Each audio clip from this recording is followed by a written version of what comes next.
എല്ലാവരും ഒരു പിരിമുറുക്കത്തിലിരിക്കുന്നൊരു സമയമാണെന്ന് തോന്നുന്നു. അങ്ങനെ ടെൻഷനൊന്നും അടിക്കേണ്ട ആവശ്യമില്ല. ഇവിടുന്ന് ഈ ഹാള് പെട്ടെന്ന് ഞങ്ങൾക്ക് മറക്കാൻ പറ്റുന്നൊരു സ്ഥലമല്ല പ്ലാന്റേഷൻ സ്കൂൾ. ഒരു തവണ വന്ന് ഇവിടെ തിരിച്ചു പോകുമ്പോൾ ഒരുപാട് വേദനകളോടെ സങ്കടത്തോടെയാണ് പോകുന്നത്. എന്ന് വെച്ചാൽ അത്രയും മനോഹരമായിരുന്നുള്ള ഒരു സ്ഥലമായിരുന്നു അത്.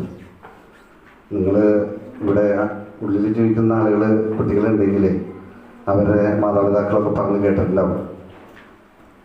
80കളിലും 90കളിലും ഈ പ്ലാന്റേഷൻ കോർപ്പറേഷൻ്റെ ഉള്ളിലെ ജീവിതങ്ങൾ എങ്ങനെയായിരുന്നു മനോഹരമായത് തീർന്നതെന്നുള്ള കഥകൾ അവർ പറഞ്ഞ് തന്നിട്ടുണ്ടാവും.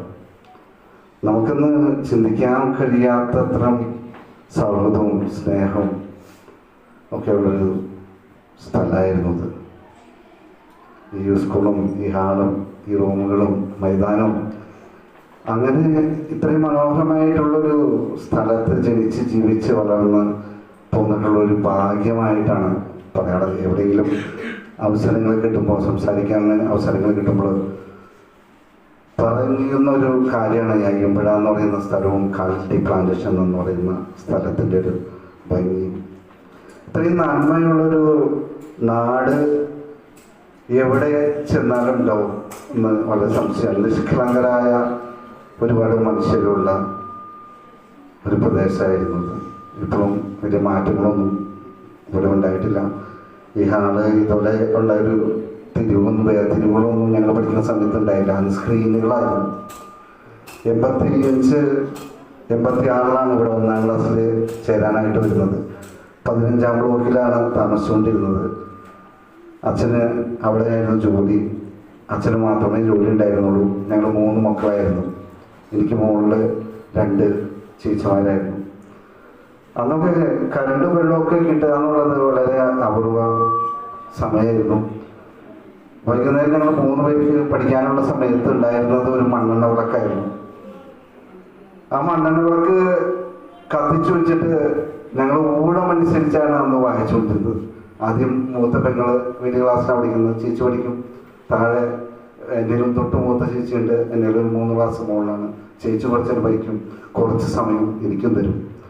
അങ്ങനെ ആ മണ്ണെണ്ണ വിളക്കിൻ്റെ പുകയും ഒക്കെ ശ്വസിച്ചിട്ടാണ് ഞങ്ങളത് അവിടെ താമസിച്ചിരുന്നത്, പഠിച്ചുകൊണ്ടിരുന്നത്. കറണ്ട് ഒരു 6 മണി 7 മണി ആകുമ്പോഴേക്കും മിന്നാമിനിങ്ങിൻ്റെ വെട്ടമായിട്ട് മാറുമായിരുന്നു.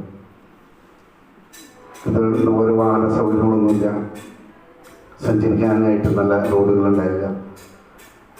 സൈക്കിള് തന്നെ വലിയ അപൂർവ വസ്തുവായിരുന്നു അന്ന്. സൈക്കിളുള്ള ആളുകളൊക്കെ എന്തോ വലിയ BMW ഉള്ള ആളുകളുടെ പോലെയുള്ള വലിയൊരു സ്ഥാനം ഉണ്ടായിരുന്നത്.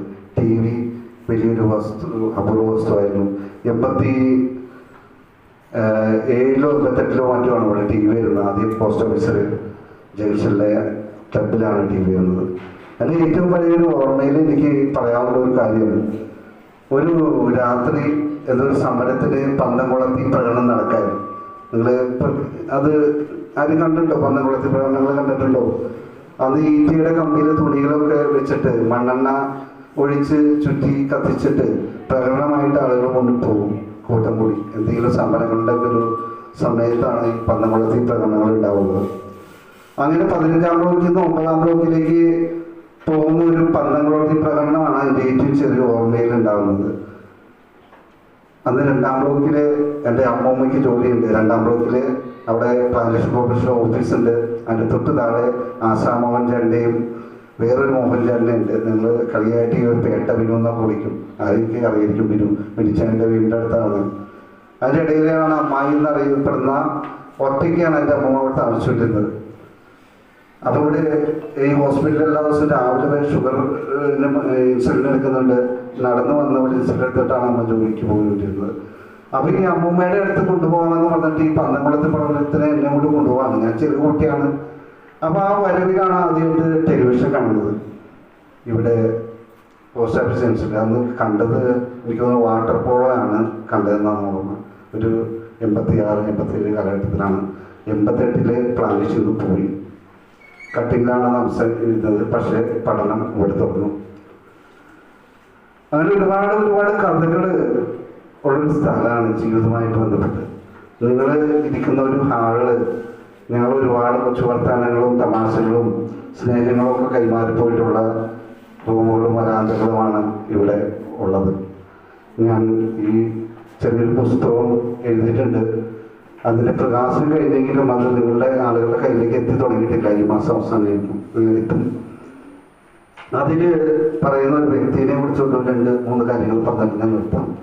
മണി ചെയ്യുമ്പോഴാന്ന് പറയുന്ന ഇവിടെ പൂർവ്വ വിദ്യാർത്ഥിയായിരുന്ന ഒരാളെ കുറിച്ചുള്ള ഒരു പുസ്തകമാണ്. അദ്ദേഹത്തിന് മാത്രമല്ല, ആ കാലഘട്ടത്തിൽ 80-കളിലും 90-കളിലെയും സ്കൂൾ അന്തരീക്ഷവും